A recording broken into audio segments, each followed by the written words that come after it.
Here we are with the front wheel of the 2003 Honda Ruckus. We're going to replace the brakes and adjust them in the front wheel like I have in the back wheel in my previous videos. Now remember, the rear brakes, if you're thinking, wait a minute, I don't remember him adjusting them on the back. They're not adjusted yet. Okay, I'm going to adjust the front and the back together. I'm going to show you how to do it easily, quickly, and the best way. The only difference between the back and the front brakes from the videos that you've seen is that the front has a speedometer, a little tiny gear in here.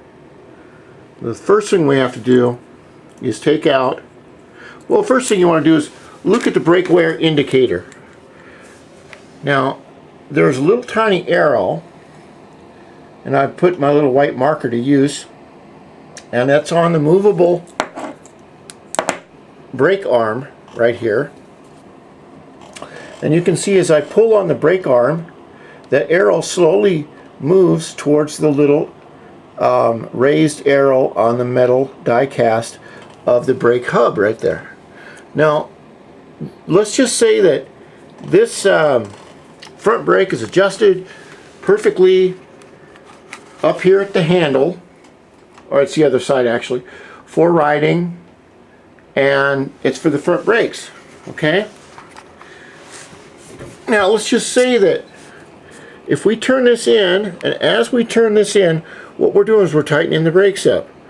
Okay, let's just say that, you know, to get that handle where we want it, we have to tighten this up just a little bit more for just normal riding, to where the brakes will grab where we want them on the handle up here, right up there, right?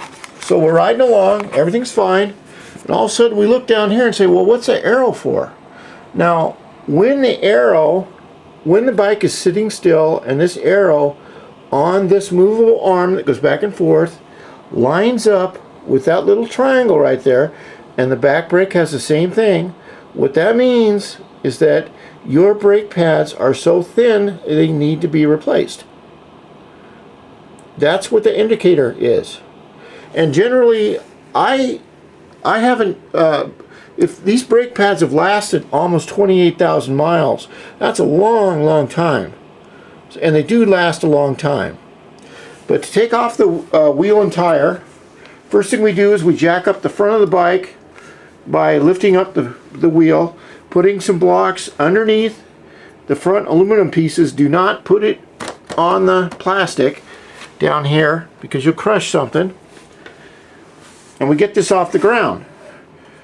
Then what I like to do is loosen up the nut, the bolt here that goes all the way through.